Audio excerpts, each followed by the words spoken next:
This is a one-speaker meeting. Please welcome our speaker tonight, Russel M.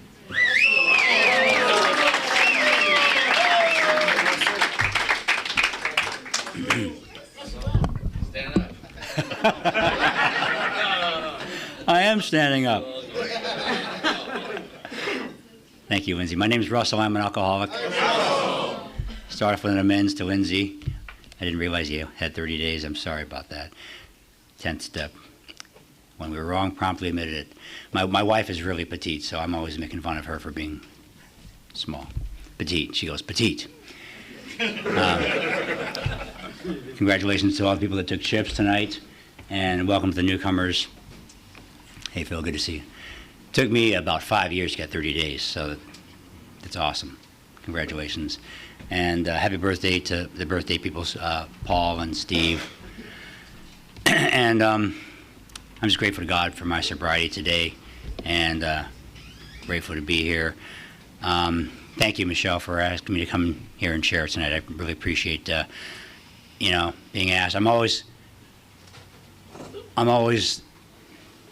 grateful to, and actually anxious to be able to give back to this program, which has completely changed my life and done so much for me. If you're new, I hope you stick around long enough to realize just a fraction of the benefits and the gifts that I've gotten from being sober. My life is rich and full today, and it's only by the grace of God, and it's only because I'm sober, and it's all a result of this program, and for that I'm eternally grateful, and thank you for asking me to share. And I met Michelle when she came to me for dental work, and by the way, who's this Rudy guy I keep hearing about?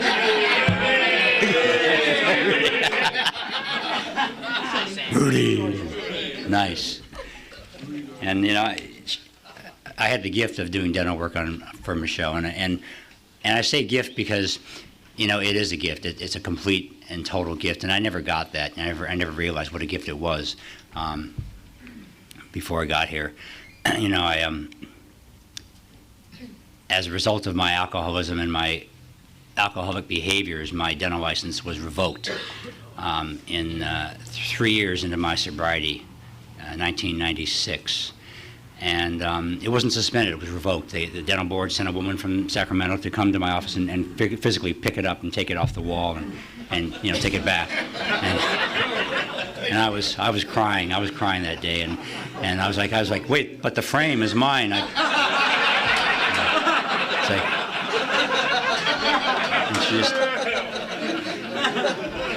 she took it away, and I remember I went to my men's meeting that day. I would go to this noon meeting, a men's meeting. It used to be at Mario's restaurant in the Promenade in Santa Monica. Now it's at the Bravo restaurant, but great meeting. If you're a guy and you want to really hook in with some good recovery, I recommend you come. It's a great meeting, great fellowship.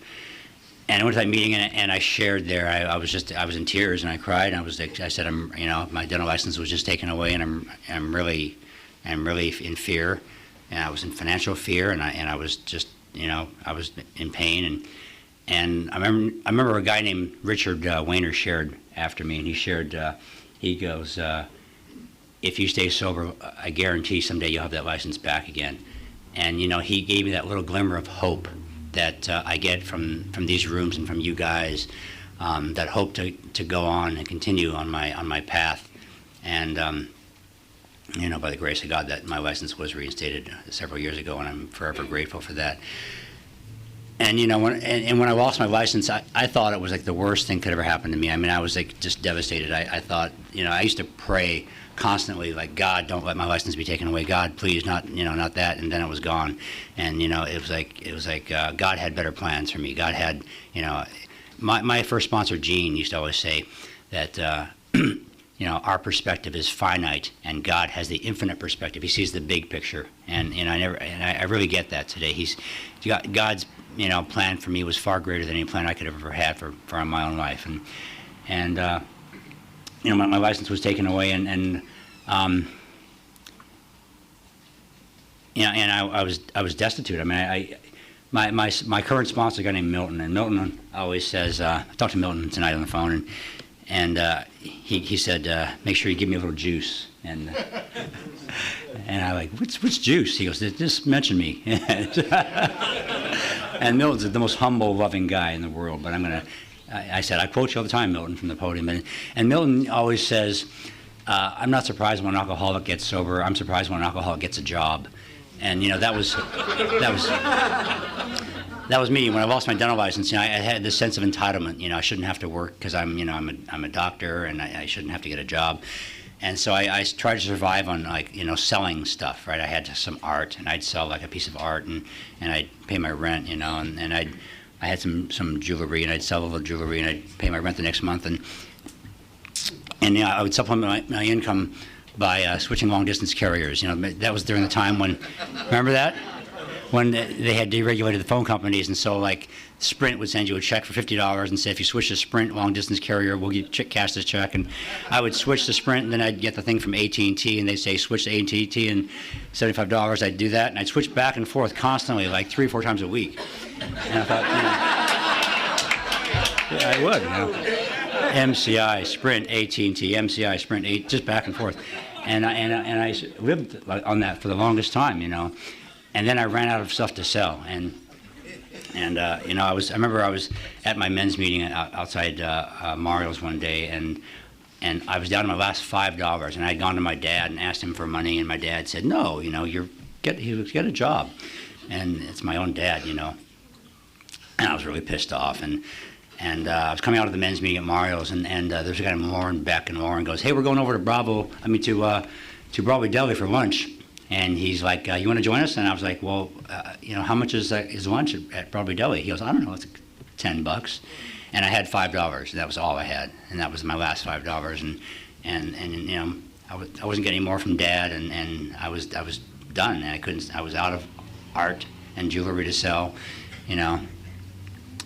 And I remember I went to the McDonald's across the street on like 2nd and Broadway, and they had those 99-cent burgers, and I bought 5 of those, and I had like 1 for lunch, and I had like 2 for dinner that night, and I had like 2 more for like breakfast the next day.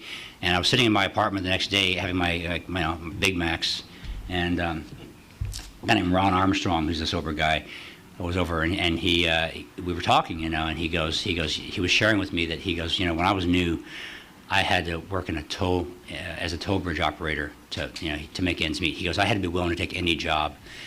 And he said to me, he goes, are you willing to take any job? And I said, yeah, I'm willing to take any job. And I wasn't, I was looking for I was waiting for like the perfect job, the cool job. And I wasn't going to look for it. It was going to fall in my lap, And just to prove that that I was willing, I said, I'll show you. And I picked up the paper, and there was like an ad for like a lunch server at a restaurant. And so I said, I'll show you. I'm going to go apply for this job right now. And I called up, and they gave me an interview, and they said, come on down and fill out an application. And I went down to this restaurant in Santa Monica. And I figured lunch would be a cool, lunch server. I could do that because I could sleep in, right? Have my evenings free, and maybe get some free food out of the deal, So I figured that'd be a perfect job, and it'd be cash tips, so I wouldn't have to report it, And I figured, great, lunch server, I can do that. And so I went and I filled out the application at this restaurant in Santa Monica, and the manager goes, do you have any experience as a food server? And I was like, experience? I was like, and I didn't say this, thank God. But I thought to myself, I've dined out plenty. I mean, how much, experience do you need? How hard can it be, right? It's like, they ask for bread, bring them bread, right? And really arrogant, And this woman goes, oh, I'm sorry, we're looking for somebody with experience. And I left there thinking, oh my God, I can't even get a job as a lunch server at a restaurant. That's really sucks.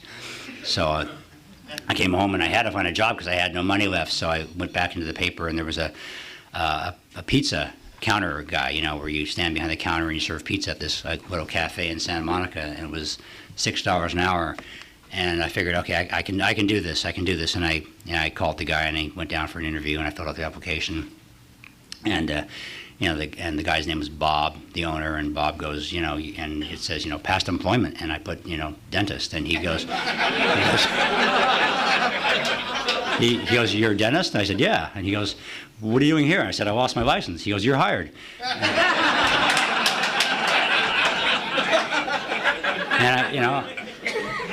And I got the job, and it was great. And he goes, "This is Brian. Brian's the manager." And Brian's like 17, Really. And Brian's got the baseball cap like oblique, to the side, and his shorts are really hung down really low. You can see his butt crack, And Brian's go, "You dude, come on over. I'll show you how to make a pizza." And it's like, this is my manager, and I took that job, we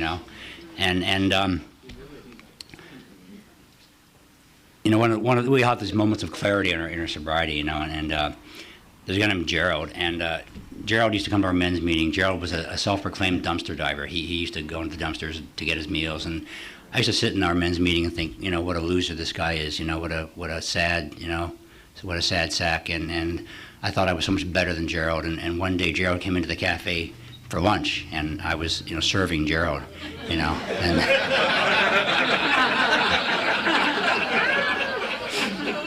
ouch. Oh. And God had a plan for me, and it was a doozy, and I'm grateful for God's plan. I mean, it was a good time. It was a good experience. I needed that. I needed, I never had an ounce of humility in my life. I was so arrogant. I never had an ounce of gratitude. I thought I was better than, everyone, or I thought I was less than everyone. And what I've learned in this program is, thinking you're better or less than anyone is the same mistake. It's just saying that I'm different. And if I think I'm different than you, then I'm uncomfortable. And if I'm not comfortable, I need to drink and take drugs to get comfortable. And the only way I can feel comfortable in this world is to feel similar and to look for the similarities and listen for the similarities in everybody. And to try to be a man amongst men and just be one of the guys. And that's what I strive to do today. And this program has taught me that, and I just love AA. I love the program. I'll share a little bit about what it used to be like, because that's sort of what happened. And backtracking, Jerry told me to share this story. I always thought it was a little too racy for sharing at a group level, but Michelle told me this is a crazy meeting, so I can get crazy. There's no bad words. So, I used to be really like just selfish and self-centered, and all my thoughts were about me, and I had no consideration for anybody else or anyone's property or anyone's possessions or anyone's feelings. It was just all about, me. And I used to have these two dogs, and one of them was named PK. PK was the female, and she was like just this rascal dog. She was crazy, and I never walked them on a leash because they defied the leash laws, And I had that T-shirt that said, big dogs don't even think about a leash, right? And my thing was I used to have the gift of living on the beach, and so the way I would walk the dogs is I would like open the door to the beach and just let them out, and I'd say go, and these two dogs would go running around the beach, and they'd do their thing and they'd come back, And I had this neighbor named Sam, and Sam was this Jewish attorney, and he lived right next door to me. And in his house, he had it was his house, and then he had this little sort of garden area where he had flowers and stuff planted, and then there was the beach, the sand.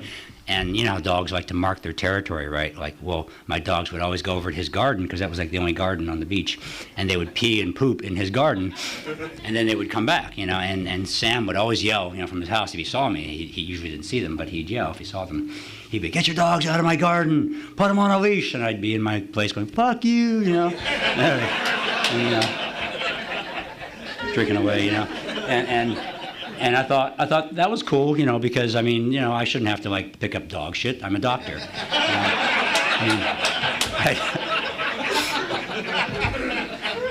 And then during high tide, when the tide was up, there was no sand on the beach because the water was up to the houses. So I'd have to like walk the dog on the street in front of the house. And so when I walked the dog on the street, sometimes I would always carry like a loaded Beretta, a 9mm Beretta with true story, with a full clip, 15 rounds in the clip, one in the chamber, hammer back, safety off, just in case Sam ever came out and said, pick up your dog shit, or put your dog on a leash. I was ready for him, you know.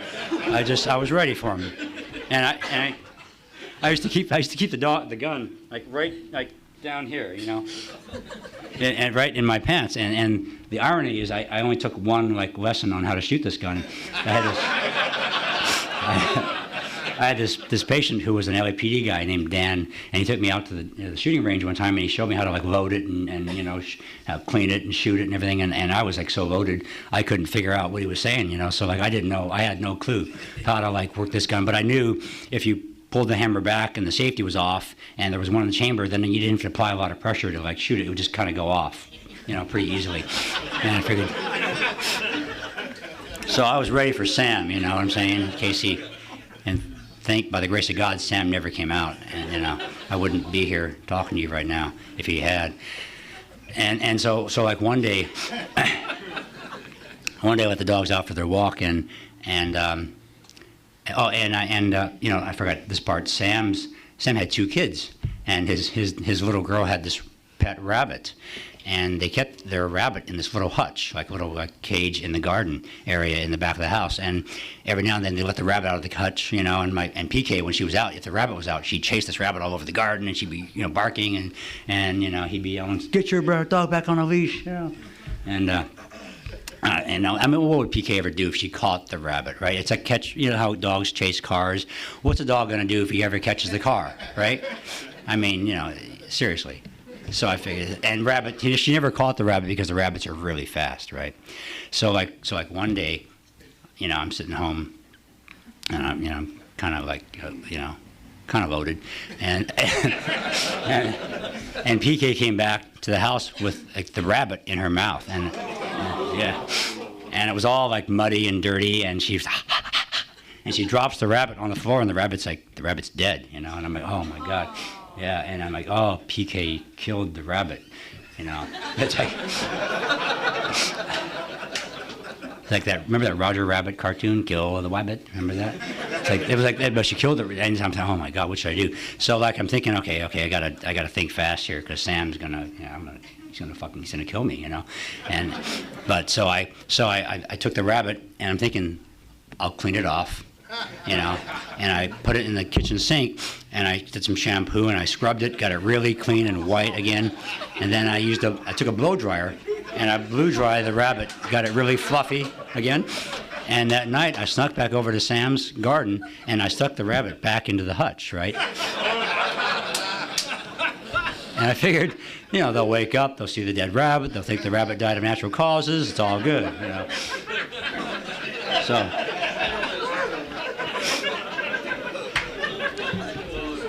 So I saw this T-shirt one time that said, it seemed like a good idea at the time, you know. And that's I think the story of my life. It seemed like a really good idea at the time. So the next morning, I'm sitting near my house, and there's a knock, you know, at the door, and I open the door, and it's Sam, you know, with his daughter, and he's holding her hand, and he's looks at me, and he goes, you know anything about a rabbit? And I'm like, I was like, you know, rabbit? You got a rabbit? And he goes, yeah. He goes, there's a funny thing happened. He goes, our rabbit died the other day, so we buried it in the garden. And this morning we came out, and it's back.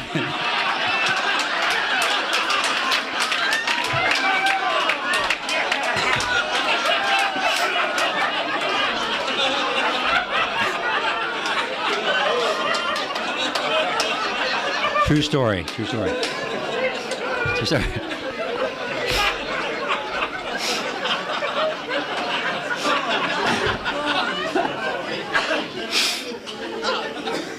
So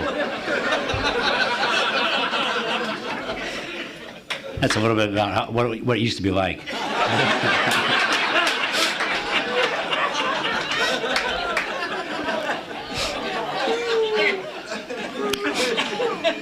Got another story.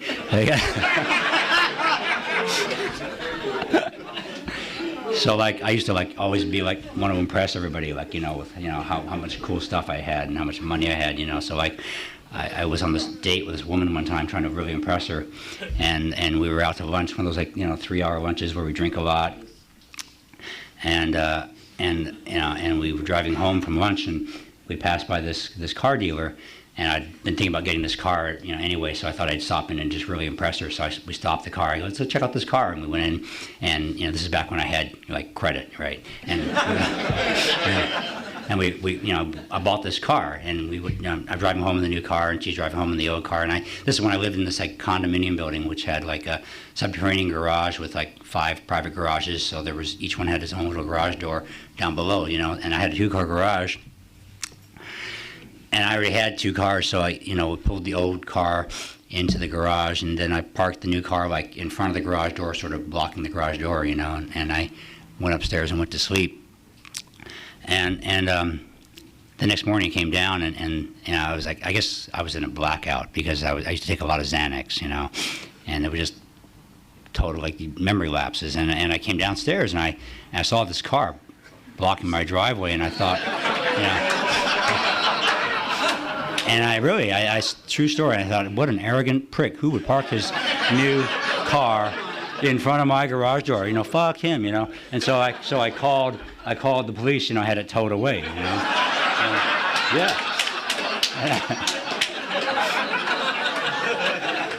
And I stayed down in the garage to make sure I saw it actually leave, because I want the satisfaction of seeing them pick it up and take it away. And I'm, talking to the tow truck driver like, yeah, this asshole parked his car in my drive, And I went back upstairs. I'm like, yeah, that felt good, that, revenge is sweet. And this woman called me on the phone, and she goes, hey, how you doing? How's that new car? And, sometimes it just starts slowly coming back to you that, it's like, and it was like, that was my car, So I had to go down to the impound garage and pay the towing fee and then pick it up, And then the tow truck driver was there, and he's like, aren't you the guy that just had the car?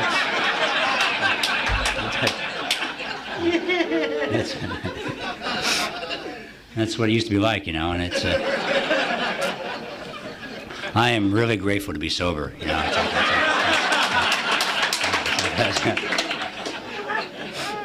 Really, really grateful. Like I said, if you're new, welcome, and I hope you stick around.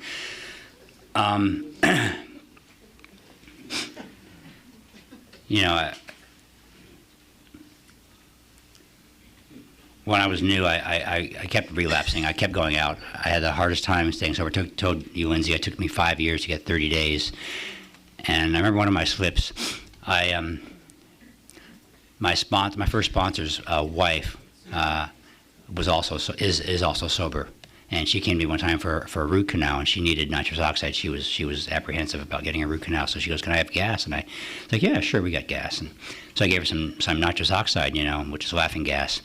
And I remember, she was sober at the time. I remember she left, and I remember thinking to myself, that's my sponsor's wife. She's sober. She had gas. It doesn't. And really, this is the insane thinking, the insanity of the alcoholic brain is. They don't talk anywhere in the big book about gas.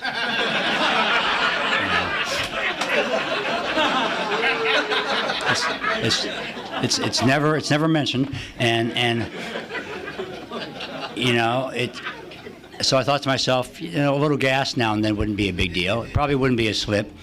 And I was newly sober, so I would after the last patient would leave, like on a Friday, I'd stay a while and just hook up to the gas, just cut the edge, and then meet my friends for dinner, and I really thought this is okay because my sponsor's wife had this for her root canal. She's sober, and and so and then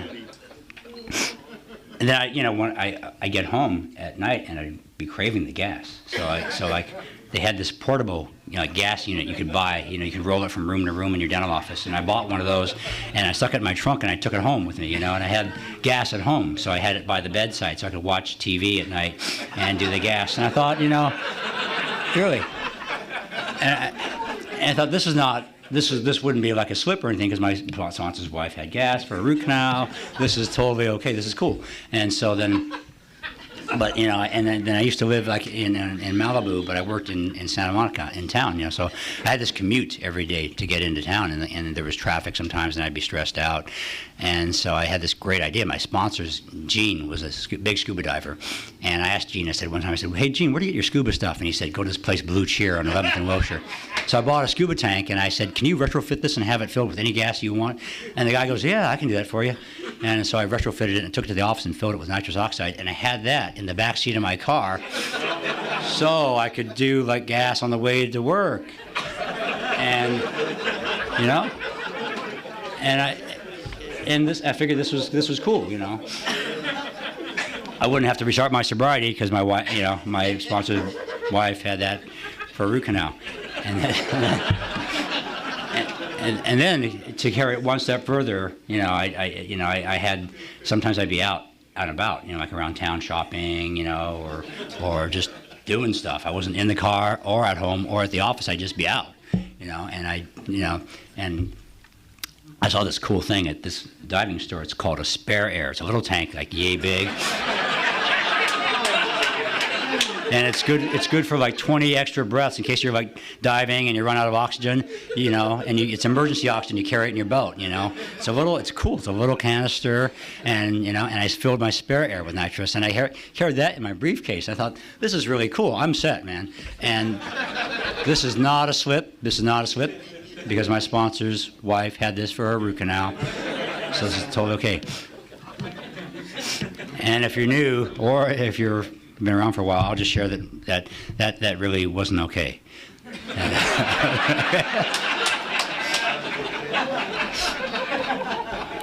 I had to restart my sobriety over that, and I've got 5 minutes left, so I'm going to get into what it's like now, and what it's like now is, I'm forever grateful to this program. I love AA. I appreciate that I can make you guys laugh, but I take my sobriety really seriously. This is a serious disease, and my sponsor Milton always says, take your sobriety seriously. Don't take yourself too seriously. Lighten the fuck up, and that's a great attitude. And then, I love AA. I go to 4 to 5 meetings a week, maybe 6 meetings a week. My life is amazing today. I started off today with 30 minutes of quiet time, which I learned from my first sponsor, a guy named Hal, who said, tattoo this on your forehead, on your brain. You must have 30 minutes of quiet time every day. I start my day off every morning with 30 minutes of prayer and meditation. I read from the 12 and 12. I read from the big book. I read from a meditation book. I pray and meditate. When I pray, I talk to God. When I meditate, I listen to God. I try to get quiet. My mind is a hard mind to quiet because I've got an active mind. And, active, really active. And I heard when I first came in, my first sponsor, Gene, said, you got to trust God. And I couldn't trust God because I didn't know God. And what I've learned in this program is the only way to trust God is to know God. Like if someone said, hey, can I borrow your car? And you didn't know them, you wouldn't give them your car. But if someone you knew, that you spent time with, that you hung out with, that you had dinner with, you talked with, someone you knew intimately said, hey, can I borrow your car? You probably loan it to them because you know them and you trust them. And same thing with God is I can't trust a God I don't know. And the only way for me to trust God is to know God. And the only way for me to know God is to cultivate a relationship with Him, which for me means meditation and prayer, quiet time. I hit my knees constantly during the day whenever I'm in fear. At work, I hit my knees between patients when I go in the morning and when I finish my day. At night, I thank Him for everything. Everything that I have, I believe, is a gift from God. And, I'm grateful to God for my sobriety. And, I take commitments at meetings. My sponsor, Milton, whenever I'd call him and I'd say I'm feeling bad, he'd say, first thing he'd say, he wouldn't say what happened. He'd say, how many guys are you sponsoring? And he'd say, how many commitments do you have? And he'd say, how many meetings are you going to? And what I get today from that is that means, how much am I giving back to this program? When I sponsor guys, it's not about me. It's my chance to give back to this amazing program. If I take a commitment, it's my chance to give back to this program. It gets me out of me. If someone asks me to speak at a meeting, I come down not because I want to speak, not because I love to speak, because I hate speaking. I'm nervous and fearful and self-conscious, and I hate speaking in public places. But I do it because I was taught early in this program, never turn down an AA request. If someone asks you to do it, you just do it. And it's my chance to give back to the program. And you know, I have an amazing life today. I'm grateful for everything in my life today. And I forget a lot of times. I forget to be grateful. You know, someone doesn't show up for an appointment, and I get pissed off, and I got to catch myself and get grateful, because I have problems of abundance today. You know, I used to, when I was serving pizza, you know, and I used to go to this doctor's meeting in Manhattan Beach, and they'd share that, oh, I had a patient not show up today, I'm really pissed off, and I'd be grateful to have that problem, you know. God, and now it happens, and I get pissed off, you know, and because I forget to stay grateful. I forget to stay right size. I forget that every problem I have is a problem of abundance. I forget that my life is rich and full, and that it's all by the grace of God, and it's all because I'm sober. And I want to thank Michelle once again for asking me to come and share, and I thank you for your time. Appreciate it. Yeah.